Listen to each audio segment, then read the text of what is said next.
Fatul Husna yang akan jadi moderator pada kajian sore hari ini. Nah, sepertinya Ustadz kita sudah gabung. Baik, Mas Iwan silakan gabung.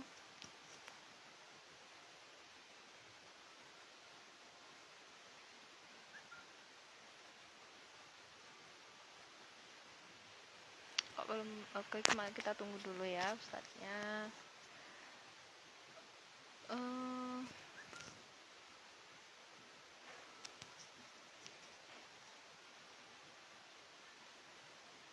Untuk ngobrol.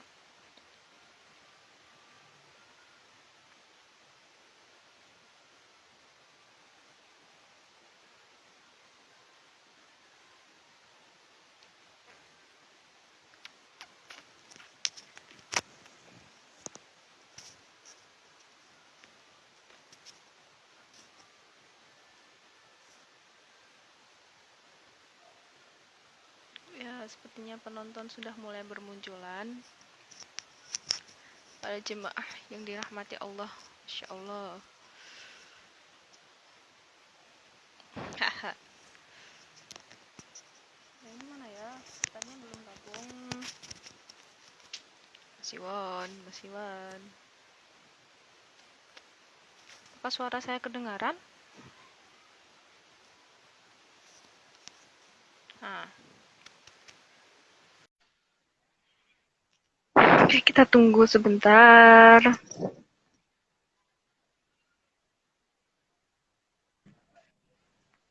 Ya, aduh, sepertinya dia berkelana lagi. Tidak berdiam diri di rumah. Himbauan untuk di rumah saja kita abaikan. Bosen di rumah bosen harus cari lain ya. Mungkin penonton sahabat-sahabat yang nonton juga mungkin bosen lah nonton saya di rumah gitu. Cari yang hijau-hijau ini loh, udara seger, mana agak gerimis-gerimis syahdu gitu kan. Nah, tuh. Di SD kembali dia. Sepertinya ingin kembali menjadi anak SD. Oke, mari kita mulai saja. Pencrepetnya kita lanjutkan nanti. Nunggu kameranya Ustadznya diem. Ustadz aja Ustadz lah. Apa? Ketok ya. Padang lah ya. Udah, Padang. Oke. Sebelumnya saya buka dulu. Assalamualaikum warahmatullahi wabarakatuh. Waalaikumsalam warahmatullahi wabarakatuh. Kembali lagi di acara kajian sore KTST bersama Ustadz Iwan Narzuki. Sebelumnya mari kita buka kajian pada sore hari ini dengan bacaan basmalah. Bismillahirrahmanirrahim. Semoga dengan bacaan basmalah nanti dapat melancarkan kajian sore hari ini dan bermanfaat untuk teman-teman semua. Nah, untuk tema yang akan dibawakan pada sore hari ini yaitu perkara yang dirahasiakan oleh Allah dan rasa takut yang dialami oleh setiap orang. Nah, kepada Mas Iwan, saya persilahkan. Ya, terima kasih. Assalamualaikum warahmatullahi wabarakatuh. Alhamdulillahirabbil alamin. Tabarakalladzi biyadihil mulku wa huwa 'ala kulli syai'in qadir. Allahumma shalli wa sallim ala sayyidina Muhammad nurika sari wa madadikal jari wasmani bihi fi kulli atwari wa ala alihi wa sahbihi wa sallim ya nur. Sahabat yang dirahmati Allah Subhanahu wa taala, pantas kita bersyukur hari ini kita diberikan nikmat, kita diberikan kekuatan untuk berpuasa, kita diberikan nikmat untuk iman, nikmat untuk berpuasa, nikmat untuk beribadah yang lainnya termasuk sholat dan termasuk zakat mungkin, termasuk sedekah, termasuk belajar agama. Itu adalah suatu kenikmatan yang luar biasa di mana kita pantas untuk bersyukur atas hal itu. Maka dari itu marilah kita lanjutkan puji syukur alhamdulillahirabbil alamin, dan kita selalu jangan lupa sholawat pada Rasulullah SAW. Kemarin sholawat saya apakah masih pada ingat? Ya Rabbi bil Ya Rabbi bil Mustafa balligh maqasidana waghfir lana ma madha ya wasi'al karami. Nah itu coba diulang-ulang seperti itu. Ya Rabbi bil Mustafa balligh maqasidana waghfir lana ma madha ya wasi'al karami. Di dalam sholawat itu yang saya barusan baca itu adalah ada mengandung ya Allah ampunilah dosa-dosa saya begitu. Saya sukanya di situ. Balik makosidana waghfir lana mugi panjenengan paling sepuro datang kita gitu. Itu adalah sholawat yang di dalam sholawat itu kita meminta supaya Allah memberikan maghfirahnya kepada kita. Luar biasa. Saya sholawat itu terngiang-niang dari Habib Lutfi begitu. Begitu ya. Artinya setiap saat kita harus punya sholawat. Minimal lah 5 waktu sholat itu adalah ada sholawatnya. Nah, seperti yang disampaikan Mbak moderator tadi, Mbak Nila, yang sudah mandi insya Allah,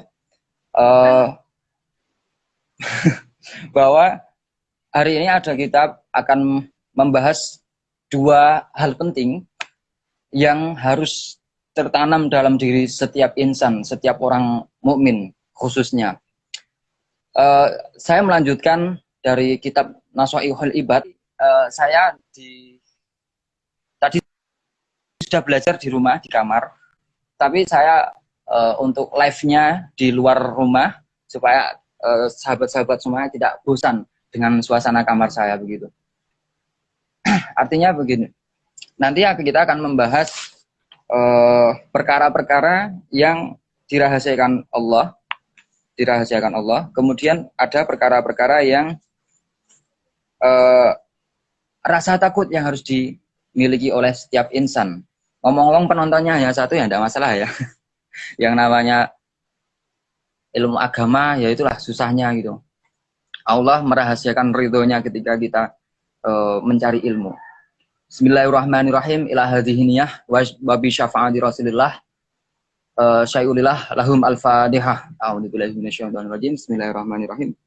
Alhamdulillahirabbil alamin arrahmanirrahim maliki yaumiddin iyyaka na'budu wa iyyaka nasta'in ihdinas siratal mustaqim siratal ladzina an'amta 'alaihim ghairil maghdubi 'alaihim waladdallin amin. Ini dari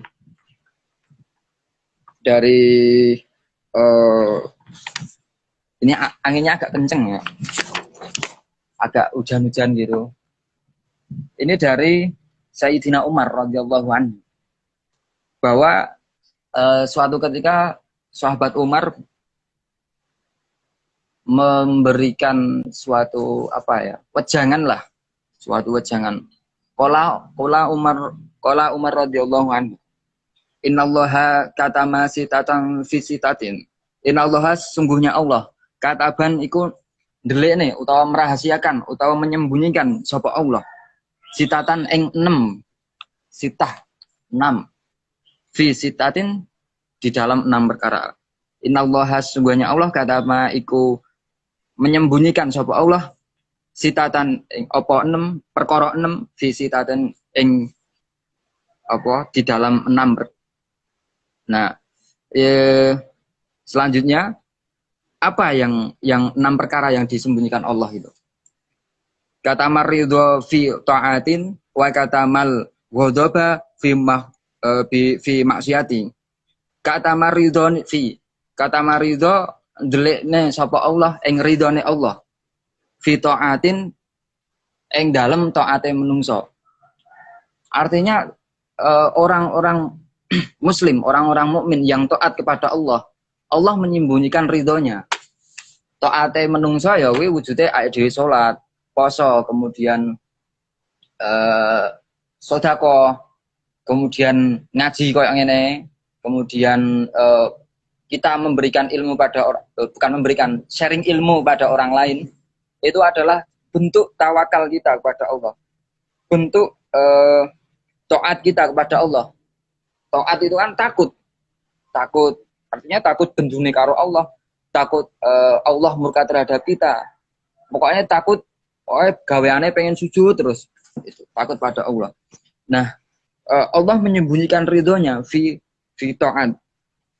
Nah, kemudian kata mal ghadabe fi maksiati. Allah menyembunyikan ghadab murkanya, siksanya. Ya murkanya tadi. Murka Allah fi maksiati, di dalam maksiatnya seseorang. Jadi setiap orang itu kalau maksiat itu potensi Allah memberikan ghadabnya, memberikan siksanya, memberikan murkanya begitu.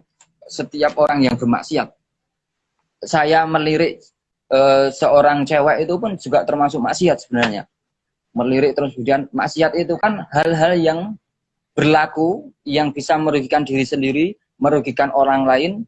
Kemudian ketika melakukan itu dia tidak ingat terhadap Allah begitu.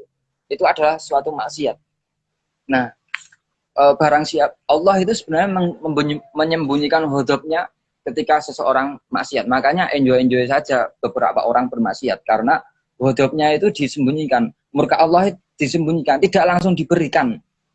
Nah, kalau Allah langsung memberikan ghadabnya, maka tidak akan ada orang yang bermaksiat. Soalnya langsung ngerti kok arep maksiat. Ono contoh maksiat sambar petir umpamane. Lah itu kan langsung. Nah, kecuali kalau diundo sih kayak ghadabku tak delekno sik. Sesuk oleh ngenai sesuk nek urung tobat. Nah, itu yang kedua.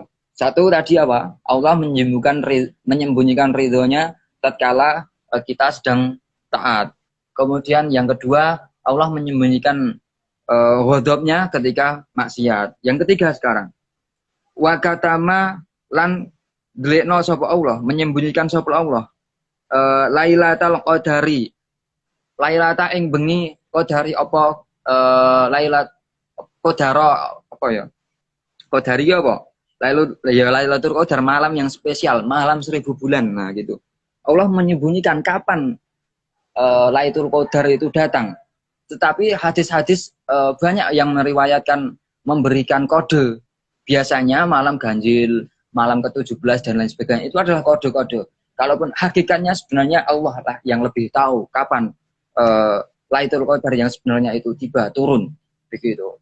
Adapun kenapa Allah menyembunyikan Lailatul Qadar supaya orang tidak menspesialkan malam itu saja, tetapi orang-orang mukmin menspesialkan hari pertama sampai hari ke-30 Ramadan supaya hari 30 hari itu spesial semua. Kalau Allah tidak merahasiakan mesti le ibadah sing diapik-apik mengkur dina kuwi sing di ngerteni malam Lailatul Qadar itu. Nah, maka dari itu alangkah lebih baiknya kita menjadi orang-orang yang selalu mewantu-wantu selalu menanti-nanti janji-janji Allah dan tidak menspesialkan satu ketakwaan daripada yang lain. Semua wujud ketakwaan itu harus pernah kamu lakukan begitu. Kemudian yang berikutnya wa katama auliyaahu wa katama lan nyembunyi sapa Allah auliyaa marang pira-pira utusane utawa waline Allah. Auliyaahu marang waline Allah. Fima ing dalem apa barang bainan nasi ing dalem antarane manusa.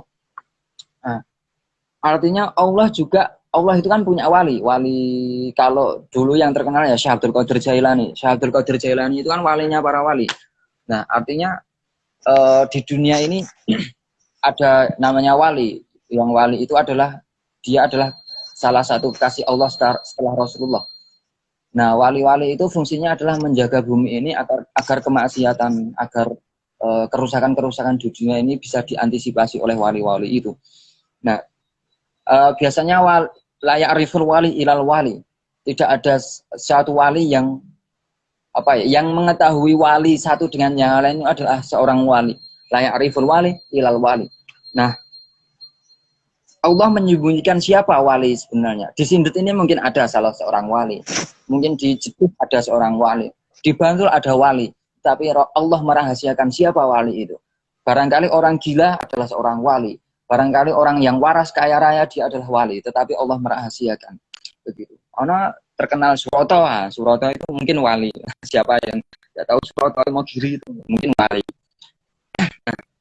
Maka kenapa Allah merahasiakan wali-walinya? Kalau di dalam Nasoihul Ibadah ini dikatakan bahwa kenapa Allah menyembunyikan wali-walinya? Agar semua orang, semua manusia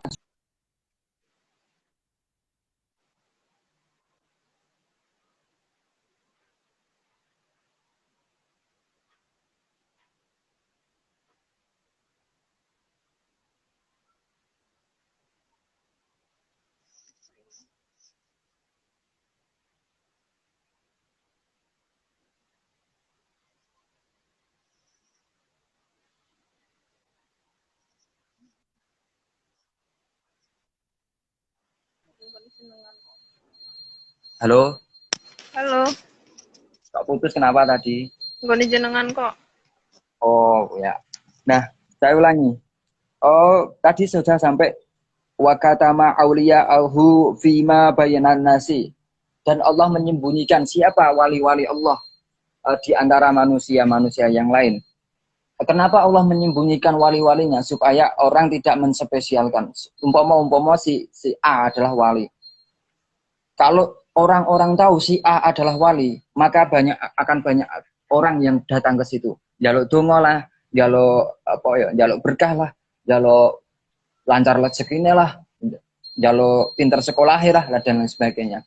Nah, Allah merahasiakan itu, merahasiakan wali satu dengan yang lain, supaya kita tak menghormati orang satu dengan yang lain. Anggaplah semua orang adalah wali Allah yang harus kita hormati. Siapa tahu orang yang setiap hari maksiat suatu ketika bisa taubat, bisa melakukan ibadah-ibadah lebih baik daripada kamu. Introspeksi diri. Nah, hal itulah kenapa saya selalu hormat pada orang gila, hormat pada orang bodoh, hormat kepada orang kaya, hormat pada orang miskin. Karena saya mengenal Allah lebih dari apa yang mungkin orang lain tahu. Artinya bukan saya sombong, tetapi saya sering mempelajari Allah seperti apa, sifat-sifat Allah seperti apa, maka akan terbangunlah hati yang lembut di situ. Nah, kemudian yang berikutnya adalah wakatamal mauta fil umuri, dan Allah menyembunyikan mauta apa mati fil umuri ing dalam pira-pira umur. Kita tahu bahwa lahir di dunia ini memiliki batas umur yang artinya suatu ketika kita akan mati. Nah, kenapa Allah menyembunyikan mati? Agar semua kita bisa was-was, bisa mengantisipasi kapan-kapan mati, suatu ketika mati. Mungkin saya setelah ini mati. Mungkin moderator setelah ini masih umur panjang. Nah, itu kan tidak tahu. Artinya kita setiap waktu diawasi oleh malaikat Israel. Nah, barang siapa yang selalu mawas diri atau ingat terhadap kematian, insya Allah dia akan menjadi orang yang berhati-hati dalam bertindak laku. Artinya setiap saat dia akan zikrillah, ingat kepada Allah. Nah, itu adalah tips-tips untuk menghadapi kematian. Salah satunya yang sering saya gembur-gemburkan adalah hafalkan surah Al-Mulk. Nah, begitu. Kemudian wakatama sholatal wusta fi sholawati. Wakatama lan delikna sapa Allah sholata ing dalam salat wusta, salat wusta fi sholawati ing dalam pira-pira salat. Kita mengenal orang Islam memiliki 5 waktu salat. Artinya kalau lebih dari 5 salat wajib ya berarti bukan orang Islam. Orang Islam memiliki 5 waktu sholat wajib. Subuh, zuhur, asar, maghrib, isya. Nah, Allah merahasiakan di antara sholat-sholat itu ada yang namanya sholat wusta. Kalau saya membaca di beberapa sumber tadi, sholat wusta itu beberapa ulama mengatakan sholat zuhur. Tetapi wallahu a'lam itu rahasia Allah. Maksudnya sholat wusta itu apa? Wusta itu kan di antara, wusta itu artinya tengah-tengah. Di antara yang kedua. Makanya beberapa ulama mengatakan sholat wusta itu sholat zuhur. Nah, ini saya bacakan arti panjangnya. Sesungguhnya Allah merahasiakan 6 perkara di dalam 6 perkara lainnya, yaitu merahasiakan ridhonya dalam perbuatan taat, merahasiakan murkanya dalam perbuatan maksiat, merahasiakan Lailatul Qadar dalam bulan Ramadan, merahasiakan wali-walinya di tengah-tengah manusia, dan menyisipkan kematian di sepanjang umur. Jadi sepanjang umur ini mesti ono matine. Serta merahasiakan sholat wasta di dalam sholat 5 waktu. Nah, menurut Umar radhiyallahu anhu, 6 perkara yang dirahasiakan itu kenapa? Maksudnya ridho Allah di dalam ketaatan. Maksudnya agar manusia ini bersungguh-sungguh supaya temenan, sungguh-sungguh dalam berbuat ketaatan dengan harapan dapat menemukannya. Letoati sungguh-sungguh temenan. Dan kalau kamu bersungguh-sungguh pasti kamu akan menemukan ridho Allah. Begitu ridho Allah ya wes kamu melakukan itu tidak akan mengharap nek wis tingkat tinggi loh. Tidak akan merindukan surga, tidak akan mengindahkan neraka, tidak menghiraukan neraka, tidak menghiraukan surga. Yang ingin dia yang ingin terjadi pada dirinya hanya adalah bertemu sama Allah ketika besok dia di akhirat begitu. Ketemu langsung bertatap muka istilahnya sama Allah begitu. Meskipun Allah itu tidak wujudnya itu tidak jisim, tidak awak-awakan begini. Nah, mungkin suatu besok yang dimaksud bertemu Allah menemui nurnya atau bagaimana. Itu banyak tafsirnya. Nah, maka bersungguh-sungguhlah kita bertaat pada Allah. Termasuk insya Allah saya fair seperti ini. Saya membagikan ilmu seperti share ilmu seperti ini. Membagikan apa yang sudah saya pelajari selama mungkin gempa sampai sekarang itu berapa tahun? Nah, saya selama itu sudah ngaji kitab kuning, ngaji kitab gondrong, ngaji dan lain sebagainya. Insya Allah ilmu saya memiliki sanad. Guru saya itu jebolan Kaliwungu, Kendal, muridnya Mbah Dim Yati yang kemarin menikahkan putranya sama Mbah Marzuki. Putranya Mbah Marzuki Imogiri itu. Nah, itu Gus dari Ustadz saya. Itu yang menikah. Jadi kemarin guru saya itu sempat pergi ke pernikahannya cucunya Mbah Dim, putranya Mbah Dim itu. Nah, insya Allah sanad saya tersambung ke Mbah Dim dan semoga sahabat-sahabat semua ridho dengan itu. Sahabat-sahabat semua tidak merasa saya sombong atas hal itu dan saya dan sahabat-sahabat saling mendoakan supaya bisa bermanfaat satu dengan yang lain. Nah, saya lanjutkan. Itulah wujud taat pada Allah. Termasuk takut terhadap ghadabnya Allah, murkanya Allah. Nah, kita tidak boleh menghina ketaatan. Taatnya kayak ngomong semene, taatnya kayak semene. Saya hafal Al-Mulk, dia belum hafal, maka saya ajak. Saya tidak ngece lah, tidak merendahkan dia yang belum hafal. Saya malah mengajak, ayo kalau perlu ono forum tinggal ngapal ke Al-Mulk. Nah, begitu. Karena saya sudah berjanji sama Allah ketika saya sakit dulu. Kalau saya sembuh, saya akan membagikan rahmat-rahmat Allah. Di antara rahmat Allah adalah ilmu-ilmu Allah. Rahasia-rahasia akhirat itu adalah rahmat Allah. Barang siapa mengetahui rahasia akhirat, maka salah satunya itu adalah wujud welas asih Gusti Allah marang kita. Kenapa welas asih? Karena kita sudah diwanti-wanti jongene kowe ngene bakal mlebu neraka. Apakah itu bukan sifat welas asihnya Allah begitu? Nah, maka dari itu pantaslah kita bersyukur. Mari kita saling mengingatkan untuk suatu kebaikan begitu. Adapun saya kalau di luar live ini kok rada uraan itu saya hanya sawung supaya orang-orang bisa menerima saya. Itu bagaimana caranya? Kita punya cara masing-masing. Selagi kita jangan sampai jauh sama Allah begitu. Nah, kemudian meskipun ketaatan itu sangat kecil, kita jangan meremehkan. Lakoni apa wae. Nek kowe mung afale kulhu, ya wis maca kulhu. Yang penting itu mengingatkan Allah begitu. Kemudian karena ketaatan yang kecil itu bisa jadi Allah lebih ridho daripada ketaatan-ketaatan yang besar. Ada kemungkinan besar sahabat-sahabat yang menonton itu lebih diridhoi Allah daripada saya yang ngomplah di sini. Tenang, serius, saya serius.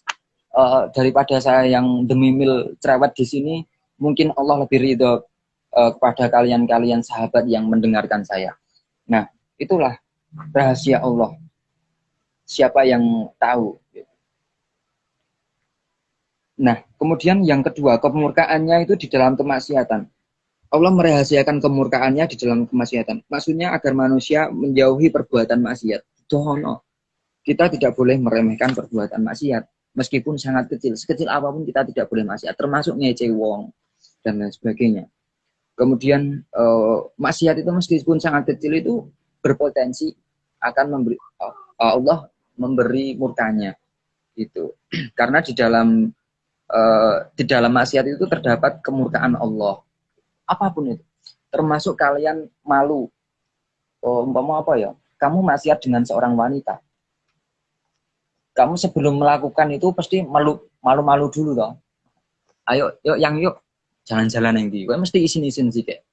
Nah, itu termasuk ghadabnya Allah. Ciri apa ya? Ingat Allah mengingatkan kita terhadap suatu maksiat. Sebelum memaksiat kita hati nurani kita mesti menunda dulu. Wah, ojo lah harusnya.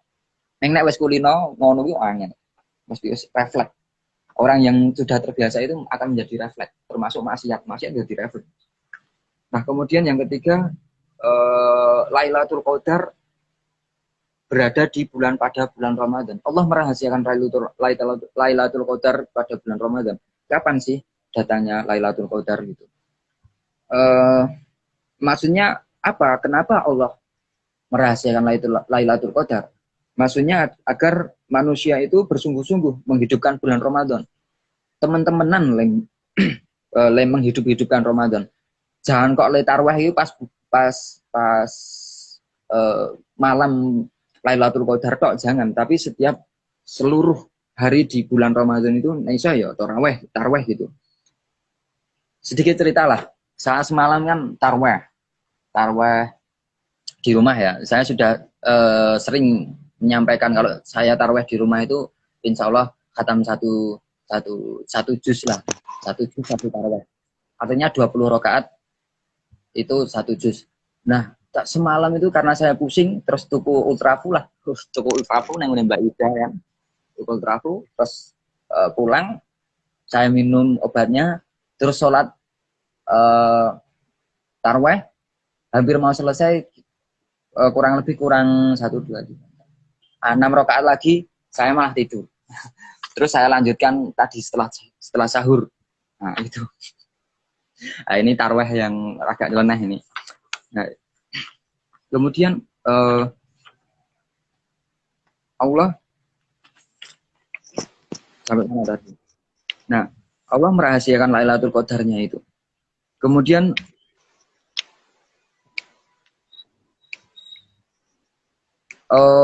karena apa? Di malam Lailatul Qadar itu seharusnya orang-orang yang mukmin itu banyak-banyak melakukan ibadah. Karena pahala sunnah pada bulan Ramadan itu bagikan pahala fardu pada bulan yang lainnya, pada bulan-bulan yang biasa selain bulan puasa.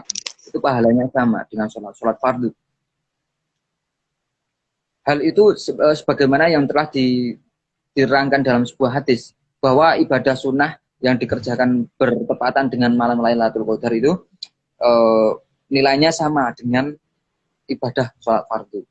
Nah, ada An-Nukhai itu mengatakan 1 rakaat sholat dalam Lailatul Qadar itu lebih utama daripada 1000 rakaat di luar Lailatul Qadar, dan sekali membaca tasbih di dalamnya itu lebih utama daripada 1000 kali membaca di luar malam itu.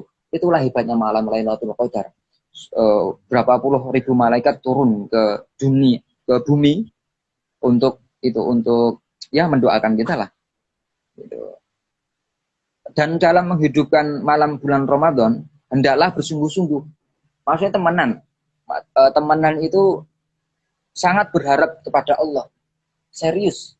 ya oleh maca ya temenan sak nek iso sak maknane apa piye ketika membaca salat, ketika salat itu meresapilah, tunduk kepada Allah, yakin iman kepada Allah. Nah, itu sungguh-sungguhnya di situ.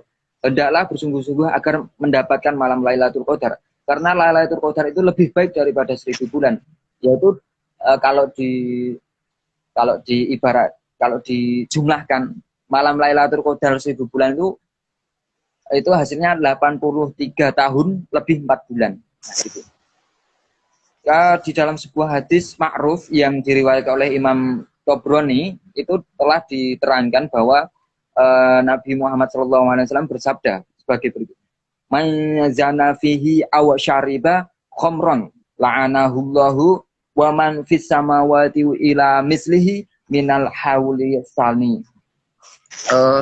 Man zana fihi, man sapa wonge zana fihi sing zina sapa wonge aw syariba utawa ngombe khamran ing wedang khamr.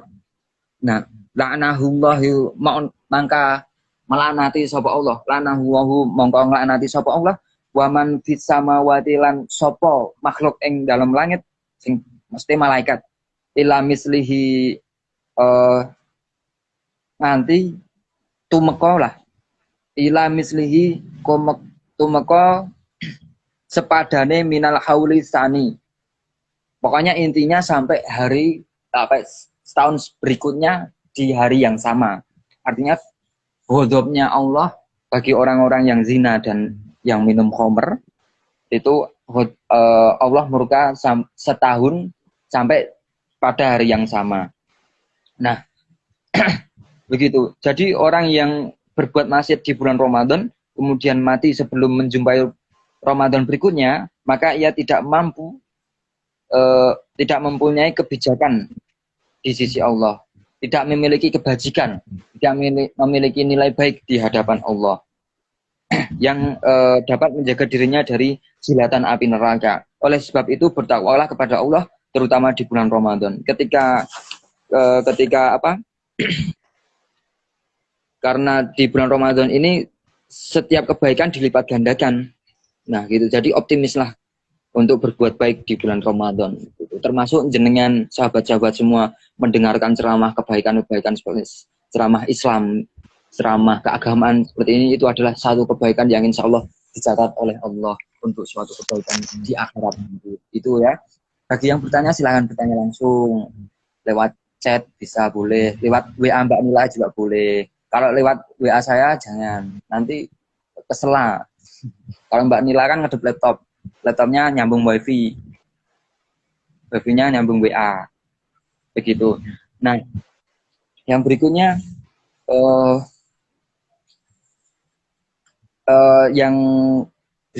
yang ajal, Allah menyembunyikan kematian yang disisihkan setiap umur manusia. Nah, kenapa Allah menyembunyikan itu?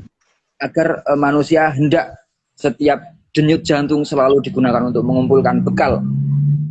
Mengumpulkan bekal apa? Di hari kematian.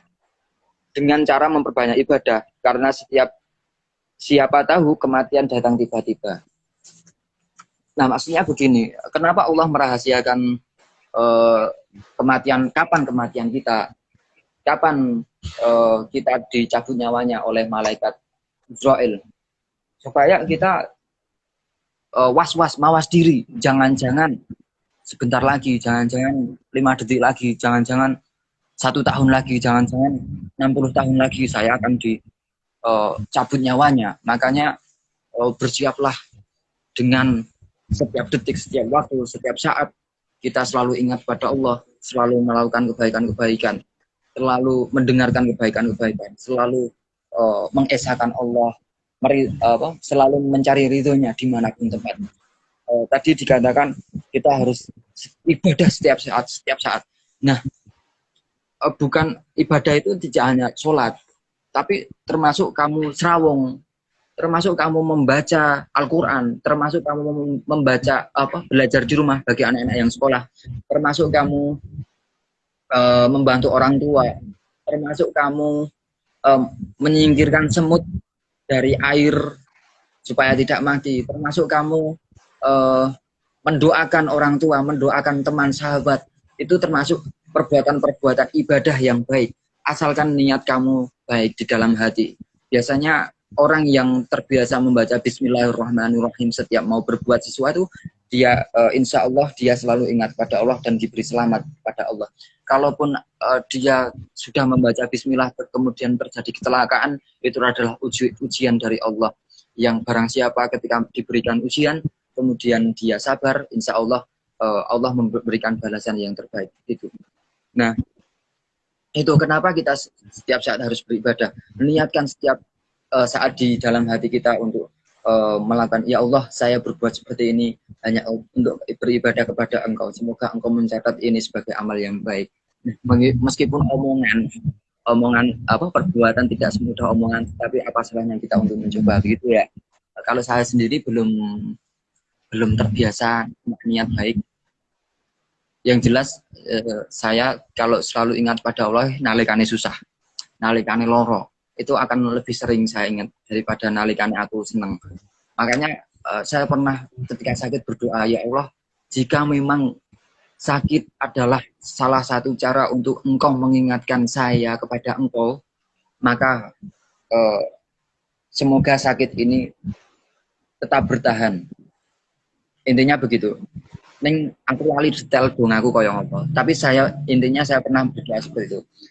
Nek nalikane loro aku luweh eling karo jenengan mangsukani loro. Saya pernah belum lama saya berdoa seperti itu. Nek nyatane mari utawa sehat itu lebih menjauhkan saya dari Engkau, maka jauhkanlah saya dari sehat. Tetapi alhamdulillah sampai sekarang saya sehat. Tor eleng Gusti Allah. Alah, itu yang paling spesial, penjaluke wong sehat tor eleng Gusti Allah lah, begitu. Nah, yang berikutnya saya pun juga begitu. Saya sering berdoa, ya Allah, jika memang saya ini jelek dan kejelekan saya bisa mengingatkan kepada Engkau, maka saya sangat berterima kasih Engkau memberikan kejelekan saya, begitu. Kejelekan rupa udu perilaku, nek perilaku elek kan dosa, nek rupa sing elek kan ora dosa. Nah, gitu. Maka saya sering kali bersyukur wajah saya jelek, gigi ompong, rambut keriting. Saya sering bersyukur atas hal itu. Dan saya menangis karena mensyukuri itu. Saya sering. Ning, aku nangis ora lep. Nah, gitu. Kenapa saya menyatakan seperti ini? Ya, supaya tadi apa yang saya sampaikan itu bisa dicontohkan. Nah, jarene nek kon penceramah iki ya iso nglakoni ya. Saya sudah, alhamdulillah sudah melakukan. Mari kita saling melakukan yang terbaik, saling mendoakan supaya diberi kekuatan sama Allah. Nah, begitu. Terus kemudian yang berikutnya ada aku nggak sukan kata sih catatan lah, catatan ben orang ngawang-ngawang banget. Nah, kemudian tadi ajal adalah rahasia Allah. Di setiap umur pasti ada ketentuan ajal. Supaya kita itu beriman, beribadah kepada Allah. Kemudian yang berikutnya adalah sholat wusta yang dirahasiakan Allah. Sholat wusta itu adalah sholat yang istimewa di antara 5 waktu. Yang paling istimewa di antara 5 waktu. Itu istimewa dan paling utama. Nah, Allah juga merahasiakan waktu yang mustajab. Mustajab. Artinya ketika kamu berdoa, Allah akan memberikan itu. Mustajabah itu terkabulnya setiap doa pada hari Jumat. Dan Allah merahasiakan ayat sub'ul mutsani agar manusia bersungguh-sungguh dalam membaca Al-Quran. Maksudnya merahasiakan sab'ul matsani. Nah, ini besok saya kurang tahu sab'ul matsani ini seperti apa. Saya besok insya Allah tanyakan pada guru saya. Nah, begitu. Artinya Allah merahasiakan waktu yang mustajabah atau terkabulnya doa pada hari Jumat. Kalau di dalam beberapa hadis itu menyatakan kalau mustajabahnya doa di hari Jumat itu ketika di antara dua ceramah, dua khutbahnya itu sing Jumat itu. Nah, kan Jumat itu kan ada 2 khutbah.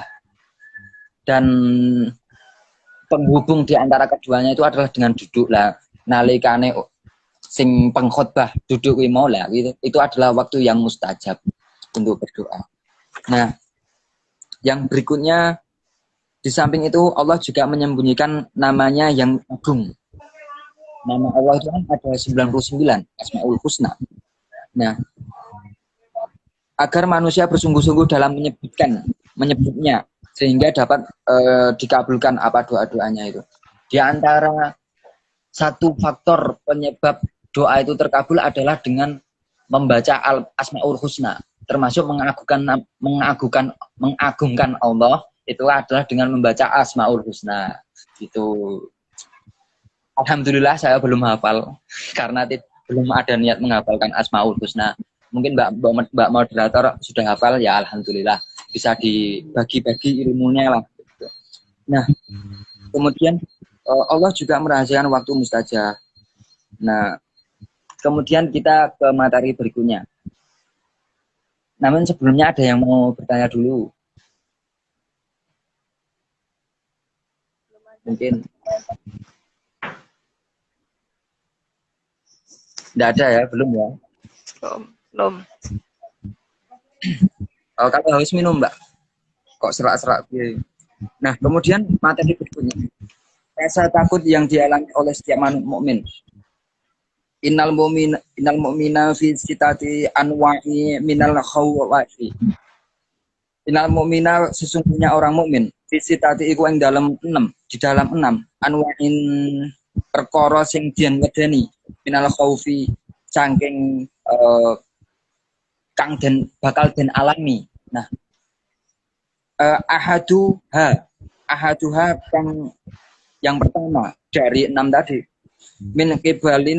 min kibalillahi an yakhuda saking wedi marang Allah an yakhuda nalikane den babil minhu saking uang kuwi mau al imana apa iman wa iman. Ini ya saya bacanya ini. Saya ulangi, ahaduha sing pertama min kibalillahi an ya'khudha minhul imana. Ahaduha kang utama min kiblali saking wedi marang Allah an ya'khudha nalikane den jabul minhu saking wong lomo al imana apa iman. Jadi yang pertama adalah orang itu takut pada kepada Allah nalikane Allah bakal njabel imane. Aku dan sahabat saya dan sahabat-sahabat semuanya.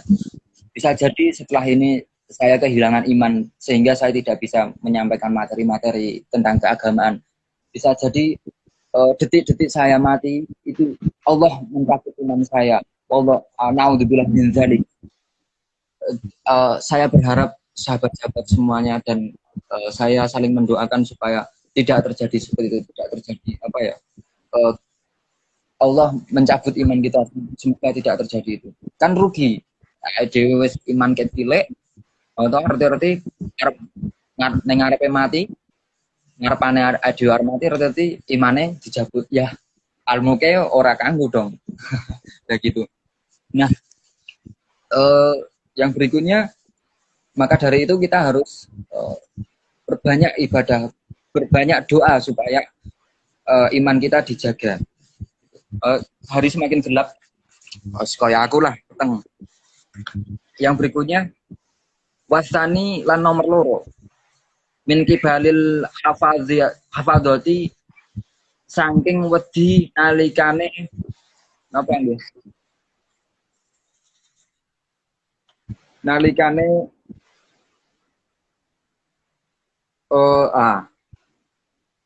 wasani lan kaping pindho min kibalil hafadzati nalikane ana malaikat yang tubuh itu apa itu nyatet yang tubuhnya yak tubuh asal kata kita apa anyak tubuh nalikane nyatet alaihi ing ma apa yustadahu apa catatan penggawean Allah bihi kelawan catatan kuwi mau. Yang kedua adalah yang ditakuti orang itu adalah ketika dia berbuat buruk, dia berbuat gawe penggawean Allah, dicatat dening malaikat, begitu. Itu yang membuat manusia takut. Terus kemudian wasalisu utawi kaping pintu min kibali wedi asyaitona saking setan am yuktila apa yen to batalake apa sapa setan alai amalahu apa amalane wong mau. Manusia takut jangan kalau saya ceramah begini bisa membatalkan saya terhadap iman saya pada Allah, bisa membatalkan ibadah saya pada Allah. Gaweane setan kan ngeridu itu membuat orang takut terhadap yang kita lakukan, begitu. Terus kemudian warobe utawa kaping 4 min kibali iku wedi saking malakil mauti, malaikat maut utawa Israel lah, an yahudahu nalikane den ora siap sapa menungso fi qafalatin nalikane wayah-wayah batatan apa den jabel nyawane. Saya panjenengan mungkin takut ketika suatu ketika diambil nyawanya dalam keadaan tidak siap. Kalau ditanyakan siap ra siap, mesti wong-wong do ra siap. Regane mikir ngene kon golek orang golek sih. Nah, itu manusia pada umumnya takut mati, takut dan lain sebagainya. Saya agak keluar sedikit ya biar ora peteng lah gitu. Meskipun agak kencang-kencang gitu. Nah, oke telek. Nah, gitu. Artinya begini. Yang keempat tadi adalah takut sama malaikat. Ketika malaikat maut, takut sama malaikat maut. Takut suatu saat dimatikan dalam keadaan yang belum siap. Artinya belum siap ya mungkin nalikane maksiat terus mati atau nalikane ngombe khamr terus mati. Nah, hanya orang-orang spesial, hanya orang-orang yang beriman yang memiliki ketakutan seperti itu. Nah, kalaupun kita mati dalam keadaan sholat, dalam keadaan ingat sama Allah, insya Allah kita selamat di alam kubur, di alam barzah, ataupun di alam akhirat nanti, atau di yaumil akhir nanti. Nah, untuk itu marilah kita selalu takut, supaya kalau kita takut, terus kita lebih iman pada Allah. Nah, kemudian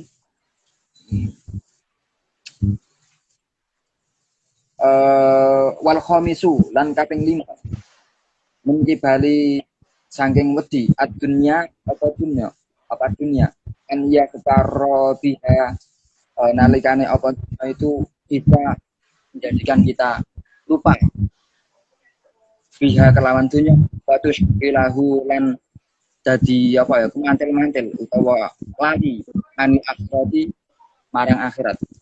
Yang kelima kita harus takut kepada dunia. Artinya takut ojo-ojo aku live ngene iki mengkor ngoyak dunia dan ono wong wedok seneng aku. Utawa saya live seperti ini supaya ada orang yang kagum terhadap saya terus menyanjung saya. Itu adalah perbuatan dunia lah, perbuatan duniawi yang tidak pantas diwujudkan dalam hati. Insya Allah saya tidak, dan saya berdoa semoga tidak seperti itu, karena itu Allah maha membolak-balikkan hati. Kadang kalau aku ngisinya muncul rasa sombong, kadang kalau sadar aku bakal sombong, maka dari itu saya sering meminta ampunan sama Allah, begitu supaya tidak terjadi seperti itu. Nah, jangan-jangan kita bekerja itu jangan-jangan hanya untuk duniawi saja, bukan untuk akhirat. Nah, jangan-jangan kita mencari-cari dunia ini, cari-cari kekayaan di dunia ini, lupa sama Allah dan lain sebagainya. Jangan sampai seperti itu. Itu yang kelima. Dan yang keenam, wasat itu utawi kaping 6 kita itu di ahlil saking Maksudnya ahli itu anak-anak kita lah, anak-anak kita, ahli kita, wal iyali lan saudara sanak famili lah, an yastafila nalikane yang anake utawa familine kuwi mau ndadekne awake dhewe lali bihim kelawan perkara kuwi mau fayuh dilunahu mongko ndadekno lali an zikrillah saking eling marang Allah taala. Nah itu kita jangan sibuk dengan keluarga kita, jangan sibuk dengan anak-anak kita. Ya saya belum punya anak.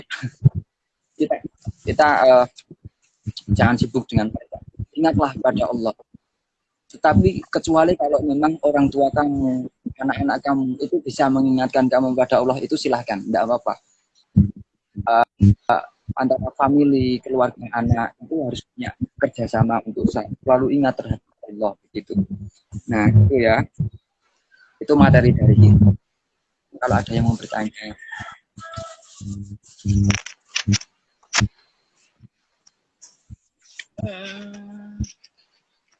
Ngantuk ya? Enggak. Mungkin dari teman-teman ada yang ingin bertanya. Hanya satu ini penontonnya. Oh baik. Karena gimana, ada teman lagi nggak, Mas Iwan? Mbak Nila nggak mau bertanya? Belum ada pertanyaan. Oh ya. Ini masih berapa menit? 3 menit. 3 menit. 3 menit itu panjang nih. Apalagi ya gini ya. Nah, gini ya. Siap. Kita sering berpikir lah, sering merenung. Apalagi kalau mau tidur, itu sering merenung. Apa sih fungsi kita hidup di dunia ini? Apa yang akan terjadi setelah kita mati? Itu renungkanlah, maka di situ akan membimbing kamu, membimbing untuk melakukan hal-hal yang baik. Nah, kemudian kita juga ingatlah mati dan ingatlah mati. Nah, kenapa kita harus ingat mati? Kita bayangkan apa yang akan terjadi setelah seseorang mati. Kita tidak akan tahu apakah mendapat siksa ataukah mendapat nikmat. Ketahuilah bahwa di bumi di kubur, di alam barzah itu adalah taman dari akhirat. Artinya begini, kalau di alam barzah dia mendapat nikmat, maka insya Allah sampai yaumul akhir, sampai akhirat dia akan mendapat nikmat. Kebalikannya kalau dia di alam barzah mendapatkan ghadab, mendapatkan siksa dari Allah, maka ketahuilah dia sampai akhirat nanti akan masuk ke neraka gitu. Nah intinya di situ, marilah kita berbuat baik, tidak harus disanjung sama orang, yang ikhlas berbuat baik, sekecil apapun perbuatan baik insya Allah menjadi catatan malaikat baik untuk diaturkan sama Allah begitu. Itu dari saya, kurang lebihnya mohon maaf itu kata yang tentang mence yang menyakiti hati saya, sangat minta maaf. Saya menghormati sahabat-sahabat yang lebih mumpuni daripada saya, yang lebih bisa daripada saya. Wassalamualaikum warahmatullahi wabarakatuh. Waalaikumsalam warahmatullahi wabarakatuh. Terima kasih kepada Mas Iwan yang telah bersedia mengisi kajian pada sore hari ini. Semoga apa yang kita dengarkan tadi dapat bermanfaat untuk kehidupan kita di sehari-hari. Sepertinya sudah menjelang waktu untuk berbuka puasa. Cukup sekian kajian sore pada hari ini. Kurang lebihnya mohon maaf. Wassalamualaikum warahmatullahi wabarakatuh. Selamat berbuka puasa. Apa? Ada mana? Ya, selamat apa? Selamat berbuka. Selamat berbuka ya, Bila ya. Assalamualaikum. Salam buat keluarga di rumah. Ya.